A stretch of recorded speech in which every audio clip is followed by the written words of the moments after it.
लेकिन आज मैं इंट्रोड्यूस करना चाहता हूं किशोर कुमार घराना से जी।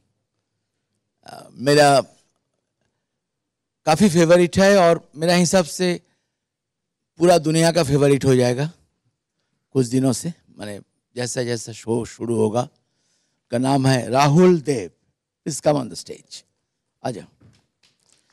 And he is so extremely talented और मैं चाहता हूँ बस बहुत मेरा आशीर्वाद तो है ही, प्लस मेरा सबसे फेवरेट दो म्यूजिक डायरेक्टर बैठे हैं, इस्माइल दरबार और जतिन पंडित, जो मेरा जनरेशन का बाद जो म्यूजिक डायरेक्टर आया है मेरा सबसे फेवरेट है। और उन लोग भी पूरा मेरा साथ है। उन लोग रफ़ी साहब का, लता जी का कर रहे हैं, घराना का कैप्टन है। तो बस मैं चाहता हूँ राहुल तुम एकदम जमा दो, एक अच्छा से गाना सुना दो किशोर कुमार जी का नाम से, महागायक किशोर कुमार जी। नमस्कार, धन्यवाद, थैंक यू। चलो मैं चाहूँगा, मैं बहुत सौभाग्यशाली हूँ कि मैं इस मंच पर आज खड़ा हूँ और ये तीनों भगवान और ये मेरा जो तीनों भगवान गुरु जी हैं, मैं सबको प्रणाम करके आप लोगों का दुआ लेके मैं गाना चाहूँगा। नमस्कार सब लोगों को, आप सबको नमस्कार। गजेंद्र सिंह जी, अशोक बाबू, संजय बाबू, साईं बाबा टेलीफिल्म्स, इन्होंने एक शो शुरू किया जिसका नाम सुरों का एकलव्य है। इसके पहले भी हम लोग ने बहुत रियलिटी शो किए और हमेशा ये फीलिंग आई कि हम 5 स्टार होटल में हैं। लेकिन आप यकीन मानिए, यहां जब आते हैं तो हमको ऐसा लगता है कि हम मंदिर में हैं।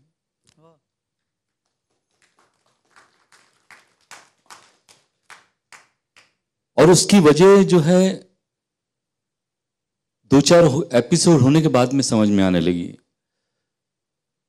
वजह यह है कि इन्होंने तीन भगवान बिठा रखे हैं यहां। लता जी, किशोरदा, रफी साहब। अब इनकी जो गरिमा है, इनकी जो ऊंचाई है और जो इन्होंने ऑरा क्रिएट किया है पूरे दुनिया में, वो ईश्वर से या किसी पैगंबर से कम नहीं है। और उनका जो अंश है इस वातावरण में जब घूमता है तो ऐसा लगता है कि ईश्वर की घंटियां बज रही है, अजान हो रही है, या कोई बच्चा मासूम हंस रहा है, ऐसा लगता है यहाँ के। आपको भी यहाँ ऐसा लगेगा जब आप टीवी पे देखेंगे। ये मैं दावे से कह सक रहा हूं और इसमें कोई छल कपट नहीं है, एकदम सच्ची बात है। यहाँ जो बच्चे कलाकार जो छन छन के अब फाइनल की तरफ जब पहुंच रहे हैं, इतना अच्छा गा रहे हैं, इतना अच्छा गा रहे हैं कि आप यकीन मानिए कि वो बापीदा का हो या इस्माइल भाई का हो, उसको जब एलिमिनेशन आता है तो आंखों में आंसू आ जाते हैं, क्योंकि इतनी अच्छी उसकी जर्नी रही और इतना अच्छा उसने कंट्रीब्यूट किया सुरों के एकलव्य में कि दुख होने लगता है। बहुत कुछ कहने को है क्योंकि इतनी एपिसोड हो चुके हैं और अच्छे खूबसूरत तजुर्बे हुए हैं यहाँ आने के बाद। बस मैं ईश्वर से प्रार्थना करता हूँ कि इस तरह के रियलिटी शो जो हैं वो और बने, क्योंकि हमारे देश में इतनी क्षमता है, इतने बड़े बड़े कलाकार हैं, कैसा हो सकता है। और गजेंद्र जी ने ये बीड़ा उठाया है, मैं उनको नमस्कार करता हूँ, उनको आशीर्वाद देता हूँ और कहता हूँ कि जब कभी भी आपको हमारी ज़रूरत हो, बापीदा को, इस्माइल भाई को, मेरी को, तो हम लोग उनके घर की तरह उनके साथ जुड़े हुए हैं। आभास है, बहुत अच्छा एंकर है, बहुत इसने सहयोग दिया। हमारे बापीदा जब कभी भी बोलते हैं तो एक तजुर्बा उनके बोलने में झलकता है। इस्माइल भाई मासिस को बहुत अच्छा संभाल रखा है इन्होंने, जब कभी बात करते हैं बहुत अच्छा लगता है।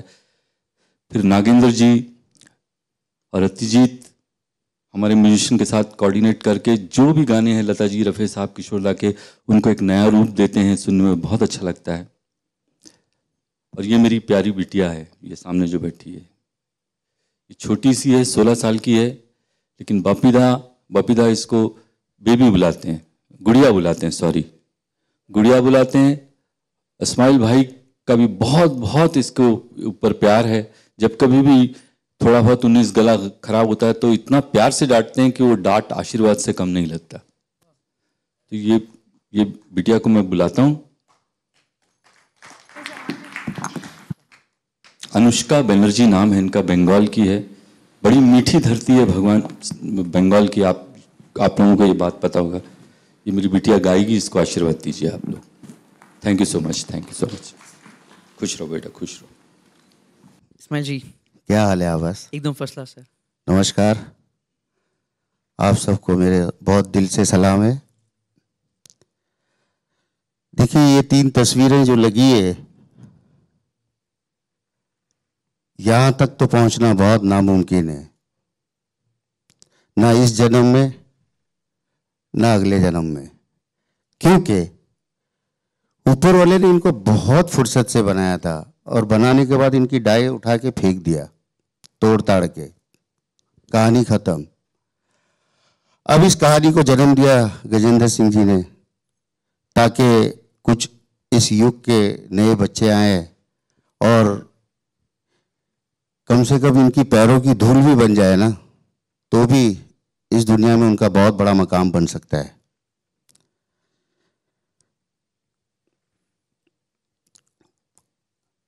अब ज्यादा बात करूंगा तो बहुत बोर हो जाएंगे आप लोग, तो मेरे ख्याल से काम की बात करना चाहिए। और मैं आपसे यही कहना चाहूंगा कि रफ़ी साहब एक इंसान के रूप में फरिश्ता थे। वो अगर जिसे हम कहते हैं ना कि फरिश्ता कैसे दिखता होगा, तो मेरे ख्याल से वो रफ़ी साहब जैसा ही दिखता होगा। तो अब इस फरिश्ते के घराने में रहकर मुझे ऐसे कैप्टन बिठाया गया। मैं इस लायक तो नहीं हूँ, बट मैं दिल से कोशिश कर रहा हूँ कि किसी भी तरह आज के हमारे जो बच्चे हैं उनको ये बात पता चलनी बहुत ज़रूरी है कि ये 3 महान हस्तियाँ क्या थी, किस तरह की थी, किस तरह वो लोग गाते थे, किस तरह अपना जीवन बिताते थे और किस तरह वो सोचते थे। तो ये सारी बातें आपको इस प्रोग्राम में देखने को मिलेगी। मेरे ख्याल से ये प्रोग्राम भी एक ऐसा ही है जो मेरे ख्याल से इससे पहले कभी इस तरह का कॉन्सेप्ट आया नहीं और आगे भी आने की कोई उम्मीद नहीं है। जब इनकी डाई बना के तोड़ दी गई है तो मेरे ख्याल से मैं गज्जी को कहूँगा कि इसकी भी, ये प्रोग्राम के बाद इसकी भी डाई को तोड़ ही दिया जाए, क्योंकि इसके आगे कहानी इन 3 से बड़ा कोई हो नहीं सकता है और इस शो से भी बड़ा कोई नहीं हो सकता है। अब रफ़ी साहब के स्टाइल से गाना गवाना तो जस्ट इम्पॉसिबल है, क्योंकि आज तक जितने भी फॉलोअर्स आए उनके आजू बाजू में ही रहे, उनके करीब भी नहीं पहुंच पाया कोई भी। तो मैंने सोचा चलो कुछ तो दिमाग लगाया जाए जो आज के बच्चों तक भी पहुंचाई जाए ये बात, और थोड़ा नया तरीका भी हो। तो उस नए तरीके में ये सोचा कि जैसे हमारे बपीदा हमेशा लेडी रफ़ी के नाम से बुलाते नीलांजना को, तो मैंने सोचा कि कुछ ऐसा नया किया जाए जो आप लोगों को भी पसंद आए। कि भाई अगर रफ़ी साहब ने ये गाना ऐसे गाया था तो हम इस लड़की को ये गाना किस तरह गवाते हैं, तो एक नया रास्ता भी लोगों को सामने आ जाएगा। और मैं चाहूँगा कि नीलांजना आप आइए यहाँ पर। ये रफ़ी साहब के गाने को बहुत आज के अंदाज में हम लोगों ने इसको कोशिश की है और मुझे लगता है आप लोगों को बहुत पसंद आएगा। और बेटा ऐसे गाना जी कि हमारी जो आज की जितने भी बच्चे हैं उनको एक पुराने कंपोज़र, पुराने सॉन्ग राइटर और हमारे ये फरिश्ते जैसे सिंगर्स, ये लोगों को समझ में आए कि ये लोग क्या थे, है ना। बिल्कुल सर। तो बस आप रफ़ी साहब को अपने अंदर बसा लो और ऐसा गाओ कि सबको मज़ा आ जाए। बिल्कुल। God bless you.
गज जी, आपसे 2-3 पर्सनल सवाल मेरे हैं कि इतना कमाल का इंस्पिरेशन कहाँ से आया सर आपको? और मैंने सुनते ही जो आपको बोल दिया था कि मैं थोड़ा इनफॉर्मल वर्ड यूज़ कर रहा हूँ, सर ये मेरी तबीयत का शो है sir, and thank you so much for giving this to me. और क्या इंस्पिरेशन थी, क्या सोच थी ये शो के पहले जो आपको ये इंस्पिरेशन मिली, आपने इस तरह का शो डिज़ाइन किया, कॉन्सेप्ट क्रिएट किया? क्या पावर थी, क्या एनर्जी थी? प्लीज़ शेयर कीजिए हमारे साथ। सबसे पहले तो सभी लोगों को नमस्कार। एंड आभास ने एक ऐसा प्रश्न पूछ दिया कि मतलब मुझे तो हमेशा कैमरे के पीछे रहने की आदत है, लेकिन वैसे भी बहुत डर लग रहा है। Not at all, sir. You've been so inspiring ever. आभास वैसे तो मतलब बहुत जर्नी लंबी रही है। एक मतलब कुछ ऐसा ईश्वर ने आशीर्वाद दिया या उनका कुछ ऐसा कर्म था कि हमने कुछ ऐसा क्रिएट किया कि लोगों को अप्रिशिएट किया, लोगों ने उसको बहुत सराहा। तो उसी तरह से जब एक ऐसा समय था, एक ऐसा युग था कि जहाँ पे हमको ये शो करना था, जब ये मन में आया कि सुरों का एकलव्य क्रिएट किया जाए और 3 ऐसे दिग्गज जिन्होंने भारतीय संगीत की बुनियाद रखी है, जिन्होंने पूरी दुनिया में मतलब अगर भारतवर्ष को कहा जाए कि मतलब भारतीय म्यूज़िक, भारतीय फिल्म संगीत म्यूज़िक को इन्होंने जन्म दिया है, इन्होंने मतलब पूरी दुनिया तक मतलब पहुंचाया है, अप्रिशिएट किया है। तो किशोर कुमार मतलब अपनी आवाज़, अपनी जादू, अपनी गायकी से पूरी दुनिया को जीता। रफ़ी साहब को मतलब क्या मैं हूँ बोलूँ, मैं क्या बताऊँ उनके बारे में। पूरी दुनिया को मतलब उन्होंने अपनी आवाज़ से, अपनी सहनशीलता से, अपनी तरह से, अपनी गुणों से, अपने कर्मों से मतलब जीत लिया। और हमारे बीच में जीती जागती लता मंगेशकर जी और कल ही मैं और जतिन जी गए थे मिलने के लिए। क्या बात है। मिल तो नहीं पाए हम लोग उनसे, लेकिन उन्होंने बहुत खूबसूरत सा एक जतिन जी को लिख के भेजा। जतिन जी ने बहुत कोशिश की बात करने के लिए और हमने उनसे रिक्वेस्ट किया कि जब हम क्राउन करेंगे किशोरदा को, रफ़ी साहब को, लता जी को, तो जतिन जी का ये था कि हम आपको आकर के पर्सनली क्राउन करें। तो उन्होंने इस बात को स्वीकार किया है। और जतिन जी, हम सब पूरे तीनों जजेस मिल करके जाएंगे, उनसे आशीर्वाद लेंगे। तो एक अद्भुत, बहुत सुनहरा मौका हम सब के लिए काम करने के लिए। और इस शो को बारे में मतलब जैसे बाकी शोज़ किए थे उसी तरह से मतलब ये था कि इसको क्रिएट किया जाए, इसको बनाया जाए। और इसमें सबसे बड़ी भूमिका, सबसे बड़ी हमारी टीम की तो रही है, लेकिन इन 3 जजेस की, इनके बारे में मैं क्या, मेरी कोई औकात नहीं है बोलने के लिए। आभास बापी लहरी साहब, जब उनसे बात की, जब उन्होंने अपने बात हमने उनसे सामने रखी तो उन्होंने स्वीकार कर लिया। मतलब किशोरदा को बापी साहब ने जिया है। एक ऐसा मतलब कॉम्बिनेशन है, एक ऐसा काम किया है इन लोगों ने जो मतलब कि पूरी दुनिया को आकर्षित करता है। जतिन जी और लता जी के बारे में क्या कहूँ, मतलब इन लोगों ने मतलब कुछ ऐसे काम किए, कुछ ऐसे किया है। तो मैं सोचा कि जतिन जी से बेहतर कौन मतलब बता सकता है, कौन जी सकता है। और अपनी एक पर्सनल ट्यूनिंग थी जतिन जी के साथ काम करने की, तो जतिन जी ने स्वीकार किया। बात रह गई रफ़ी साहब के बारे में, तो बहुत से मतलब सोचा, बहुत विचार किया। और हला इस्माइल जी ने मतलब कुछ काम नहीं किया था किशोर रफ़ी साहब के लिए, लेकिन जो मुझे समझ में आया, जो मुझे लगा कि इस व्यक्ति जितना खूबसूरत, शानदार, और इनकी जो एक साधुवाद तरीके का है, जो बात करते हैं साधुवाद की, जो बात ओरिजिनल करते हैं, कभी कुछ जो मन में आता वही बात करते हैं। तो मुझे लगता है कि और अपने इन्होंने संगीत से पूरी दुनिया को जोड़ा है। तो इस्माइल जी ने स्वीकार किया मेरी बात, और मतलब अब बता नहीं सकता हूँ कि इन जजेस ने किस तरह से मेरी बात मानी है, किस डीडी पे करने के लिए, स्वीकार करने के लिए। ये देखिए फ़ोन बज रहा है तो अपने आप में कितना सहज बात है। तो मैं इन तीनों लोगों का झुक करके मतलब प्रणाम करता हूँ सर, आप लोगों का। आप लोगों की वजह से इतना बड़ा शो संभव हो पाया है। Thank you so much, thank you so much Bappida. मैं एक बात कहना चाहता हूँ, प्लीज राजेंद्र जी, 47 इयर्स मैं काम कर रहा हूँ ये बॉलीवुड इंडस्ट्री में। किशोर कुमार जी लास्ट सॉन्ग गाए थे मेरा साथ जिस दिन, नेक्स्ट दिन उनका स्वर्गवास हुआ, लेकिन मैं सोच नहीं सका जो आपका गजेंद्र जी, आपका क्या कॉन्सेप्ट लेके आए हैं आप, जो आज पूरा दुनिया को आप दिखा रहे हैं, जो किशोर कुमार, लता मंगेशकर जी और मोहम्मद रफ़ी साहब का ऐसे एक program. Thank you Gajendra ji, from my heart. आप दुनिया में आपका नाम आना चाहिए गिनीज बुक में। मैं तो देखा नहीं, मैं भी अमेरिका जाते रहता हूँ। आज एल्विस, थैंक यू, बीटल्स, जिना लोलो ब्रिगिडा से कब कम बहुत बड़े बड़े सिंगर, आर्टिस्ट, एक्ट्रेस थे, लेकिन उनका नाम में कभी शो नहीं हुआ, आप ही कर दिया। Thank you very much. एक ही नाम है, सुरों का एकलव्य। That's right. धन्यवाद। Thank you so much thank you sir, thank you, thank you दादा। मेरे पास तो शब्द नहीं है कि आप लोगों ने इसको तीनों लोग मिलकर के इतना बड़ा बना दिया है कि अभी जो मैं बोल रहा हूँ शायद लग रहा होगा कि अतिशयोक्ति लग रही होगी या कुछ कहानी लग रही होगी, लेकिन जब आप लोग देखेंगे तो दादा लोगों ने मिलकर के शो को जिया है। एक लगेगा कि इस समय में इस जगह पे भी एक बहुत नयापन लगेगा, आपको प्राउड होगा, फक्र होगा देख करके। Thank you. और मैं एक बात कहूँगा, जतिन पंडित, इस्माइल दरबार, इतना सिंसियरली, मैं भी बहुत शो किया, दिल से उन लोग कर रहे हैं आपका शो। बिल्कुल दादा, मैं इस्माइल को, जतिन को मैं धन्यवाद देना चाहता हूँ। बस दे सो नाइस। और जजेस और हम लोग तीनों मिलकर ऐसा लगता है एक मंदिर में, जो तुमने बोला बहुत अच्छी बात बोला जतिन, ये लगता है टेम्पल, ऐसा नहीं लगता है कोई शो में आया। आप तो सब शो क्रिएट किया गजेंद्र जी, आप we are creator of the all shows. Thank you दादा, thank you very much for judging this show captain. Thank you very much. Thank you, thank you Gajendra ji, thank you, Thank you. God bless. Thank you और Abhas, one and only, thank you so much. One and only, कितना अच्छा किया compare, अरे भैया देखो, मैं ये बात हमेशा इनसे कहता हूँ बहुत अच्छा। कि गज्जी आपको ऊपर वाले का वरदान है, और जिनको ऊपर वाले का वरदान होता है वो कभी लाइफ में फेल नहीं होते। धूप और छांव तो जिंदगी में लगी पड़ी है, वो तो ऊपर वाले ने वो नियम ही बनाया है, मगर जिनको वरदान मिल जाते हैं वो बहुत बड़े होते हैं। और गज्जी ऐसा नहीं है कि मैं मीडिया के सामने या आपको चढ़ा रहा हूँ, मैं पीठ पीछे भी हमेशा कहता हूँ, और ये सच है कि आपको भी एक ही बनाया ऊपर वाले ने। Thank you sir, thank you समाज जी, थैंक यू। Thank you. देखिए इतना अच्छा बबीदा ने बोला, इस्माइल ने बोला। देखिए जब रेवोल्यूशन होता है वो आदमी का पता चलता है। जैसे किशोर दा आए थे तो हमको पता चल गया कि यार ये क्या सिंगर हैं। जब आराधना से आए थे, बच्चन साहब आए थे, तो भी हमको पता चला कि यार क्या देखो ये एक्टर आया, दिलीप साहब के बाद कोई आया था। और इसी तरह म्यूजिक डायरेक्टर में भी पंचम दा आए, बपीदा आए, तो एक नया रंग लाए। आप यकीन मानिए जब जब गजेंद्र सिंह जी कोई टीवी शो लाते हैं ना, तो उसमें कुछ सोच जरूर लगती है कि ये सोच के कुछ आया है, और वो सोच घूमते फिरते एक ऐसी बुनियाद को जाकर टकराई है कि मुझे इससे ज्यादा मजा आज तक कोई शो में नहीं आया। बिलीव करिए, ट्रू। इतनी ऑनेस्टी और इतनी प्योरिटी मैंने यहाँ देखी है। और मैं इसका पूरा जो इनकी सोच है और जो लोग भी इसके साथ जुड़े हैं, मैं सबको धन्यवाद देता हूँ। मैं सॉरी कट कर रहा हूँ जतिन जी, मैं कुछ बताना चाह रहा हूँ आप लोगों को कि कल हम लोग गए थे लता जी से मिलने के लिए, और जतिन जी का डिटर्मिनेशन, इनका संकल्प, इनका पूरा जो एक होता है कि नहीं मुझे मिलना है। आए ऑफिस में, हम लोग गए वहाँ पे हमको कहा आधे घंटे बैठने के लिए, फिर आधे घंटे के बाद हम लोग ऊपर गए, और जतिन जी ने जिस तरह से बातें की, जिस तरह से लगे, अपने आप में जतिन जी एक लेजेंड हैं। अपने आप में इन्होंने एक पूरा इतिहास लिखा है म्यूजिक को लेकर के। तो उस व्यक्ति को देख करके, इतना झुक करके, इतना विनम्र होकर के ऐसी बातें कही, और दीदी ने मतलब स्वीकार किया कि ठीक है आप आ करके हम आपको अपना जो भी आपकी सोच है, जो भी कल्पना है, आप पूरा कीजिएगा।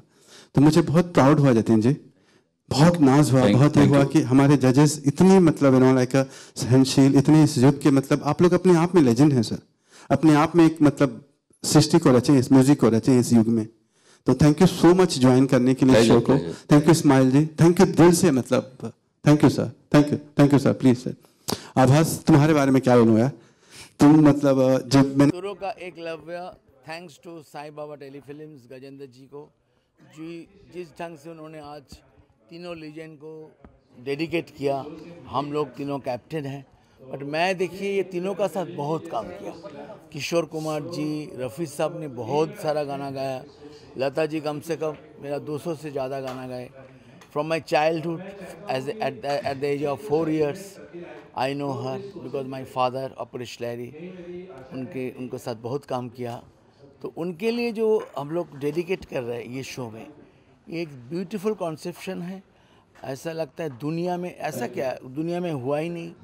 मैं भी जाते रहता हूँ अमेरिका, लंदन, बट आज तक बड़े बड़े लोग को जो पिलर है, ये तीनों पिलर है, लीजेंड नहीं है, they are the pillar of the music industry. जिस ढंग से ये शो हो रहे हैं आप लोग देखिए, DD1 में देखिए शो, सचमुच आप लोग को बहुत मज़ा आएगा। क्यों इतना अच्छे हैं, इतना अच्छे सिंगर्स आया। और जैसा मेरा घराना में राहुल देव, जैसा आपने सुना अभी अनुष्का, लता जी का घराने में और भी सिंगर है। और ये नई लड़की जो आई है लेडी रफ़ी, मैं नाम दिया, गिटार बजा के रफ़ी साहब का गाना गाता है। ये समथिंग न्यू, पता न्यू जनरेशन। तो बस मैं एक ही बात बोलना चाहता हूँ, this show will be the super hit. आप लोग देखिए जरूर, सुरों का एकलव्य, जो आप लोग DD1 में देखेंगे, DD नेशनल में जरूर। Thank you sir, thank you.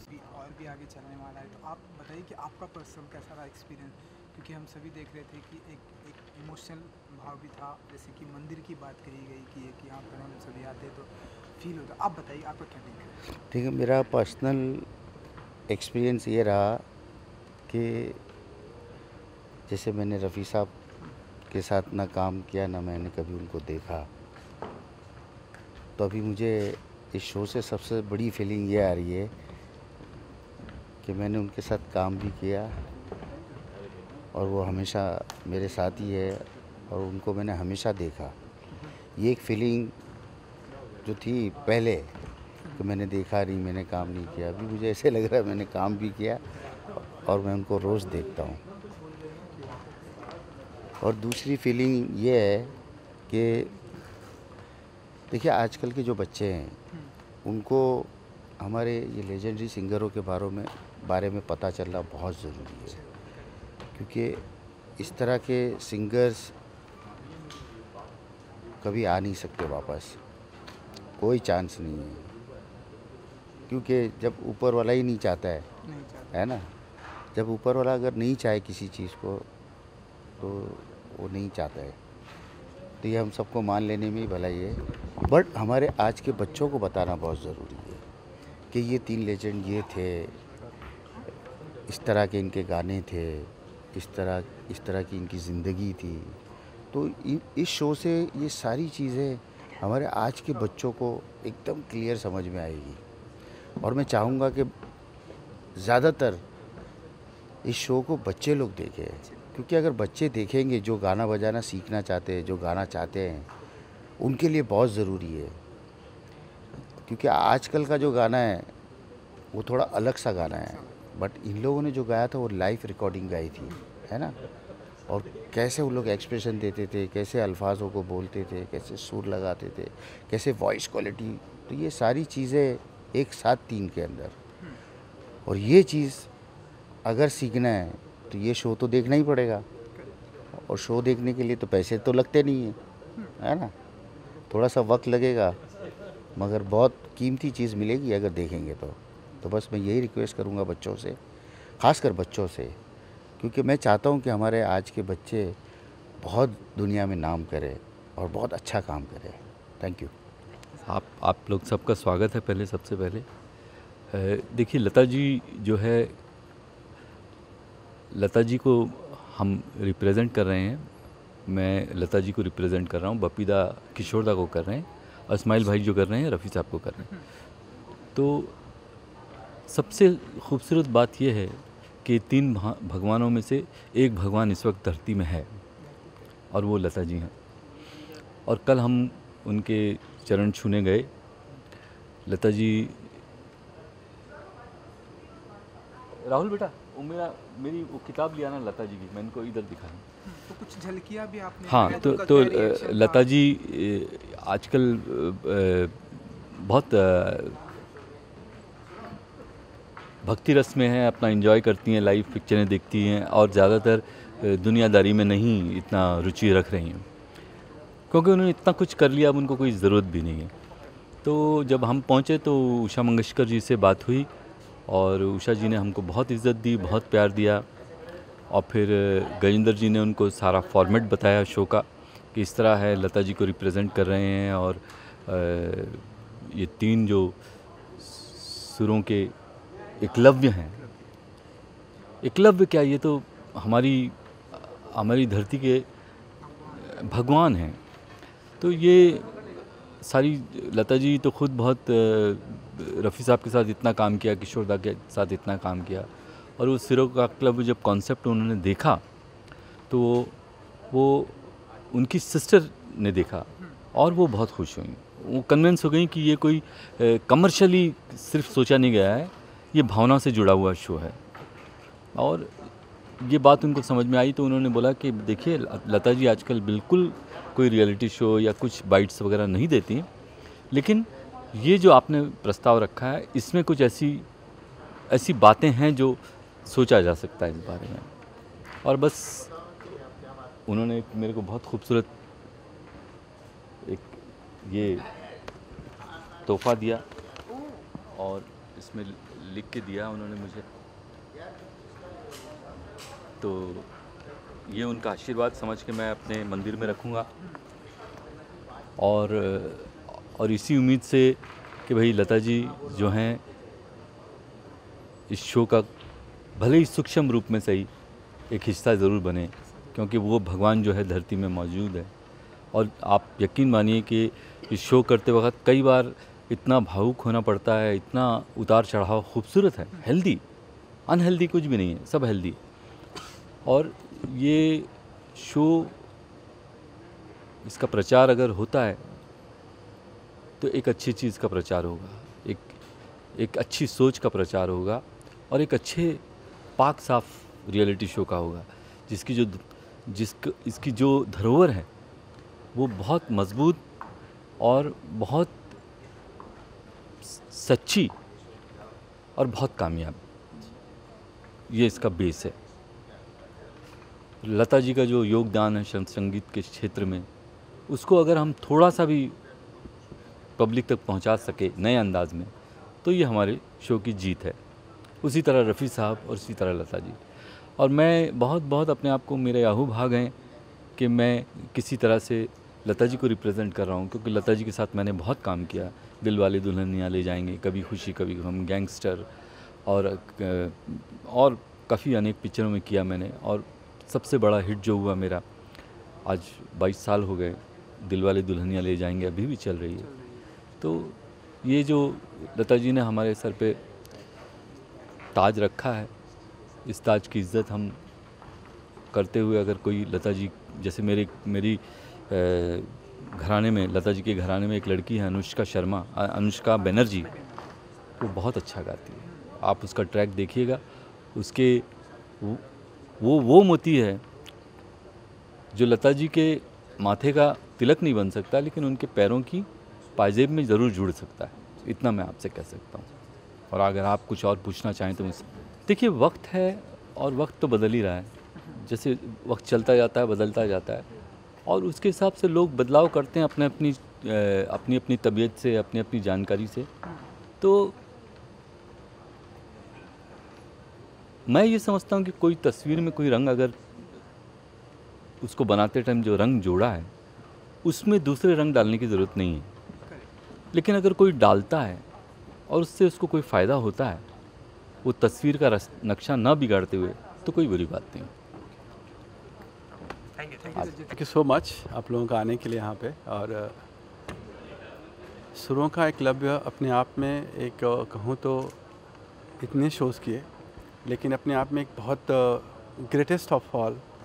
और ग्रेटेस्ट ऑफ ऑल इसलिए कह रहा हूँ क्योंकि 3 ऐसी लेजेंड हिंदुस्तान के जिन्होंने भारतीय संगीत की बुनियाद रखी हुई है, किशोर दा, रफ़ी साहब and one and only Lata ji, जिनके गाने मतलब सुन करके, जिनके रिक्रिएट करके लोग आज भी जीते हैं, आज भी मतलब अपना पूरा का पूरा मतलब एक वर्ल्ड मतलब बना दिया इन लोगों ने। एक पूरे वर्ल्ड में भारत का म्यूज़िक का स्थान राज्य हो गया। तो मेरी जिम्मेदारी थी, मेरी एक सोच थी कि मतलब जिम्मेदारी क्या कहूँ, मेरी एक सोच थी कि मतलब बहुत दिनों से तमन्ना थी कि इन 3 घरानों को क्यों ना बनाया जाए। और इन 3 घरानों को प्रेजेंट करने के लिए मतलब जो हमने नाम सोचे, जो हमने नाम तय किए, पहला नाम आया किशोर दा का, पप्पी लहरी साहब। और किशोर दा को पप्पी लहरी साहब ने इतना जिया है, इतना क्रिएट किया है, इतने गाने किए हैं, इतनी कहानियाँ हैं, और जो रिलेशन है, जो बॉन्ड है, जो एक निकल करके आता है शो में। और कुछ ऐसे अमेजिंग टैलेंट पप्पी दा ने क्रिएट किए, कुछ ऐसे ऐसे गाने किए, मतलब गाने तो पुराने हैं लेकिन उसको अपने तरीके से नया क्रिएट किया। तो वो एक सुन करके, देख करके लगता है कि वाह। फिर उसी तरह से बात आती है रफ़ी साहब को। तो इस्माइल जी, जैसे कि आप सबको पता ही है कि उनका म्यूज़िक, उनका काम करने का तरीका, उनका एक जीते हैं म्यूज़िक को। तो रफ़ी साहब का और इस्माइल जी का जो एक अटूट बंधन, एक अटूट रिश्ता, एक जो अटूट काम करने का वो एक पैशन जो निकल कर के आया और देखने को मिला शो में, वो एक अद्भुत अपने को लगता है। और लगता है कि जो मतलब जनता देखेगी, जो लोग देखेंगे, और जो इससे घराना क्रिएट होगा, जो म्यूज़िक क्रिएट होगा, वो एक नए दुनिया में जाएगा, एक नए तरह से लोग अप्रिशिएट करेंगे। क्योंकि कुछ इस्माइल जी ने लड़कियों को लेकर के गवाया है अपने घराने में। हालांकि रफ़ी साहब में मोस्टली लड़के ही गाते हैं, लेकिन उन्होंने कहा कि नहीं गजेंद्र, हम कुछ नया करना चाहते हैं, कुछ नया क्रिएट किया। और कुछ लोगों ने इतना खूबसूरत गाया है कि देख करके लगता है कि मतलब कि बिलीव नहीं होता है कि मतलब जिस तरह से गिटार लेकर के, जिस तरह से वो गाने को लेकर के एक्सपेरिमेंट किया, जिस तरह से गाया, मतलब आजकल के ज़माने में कोई नहीं गा सकता।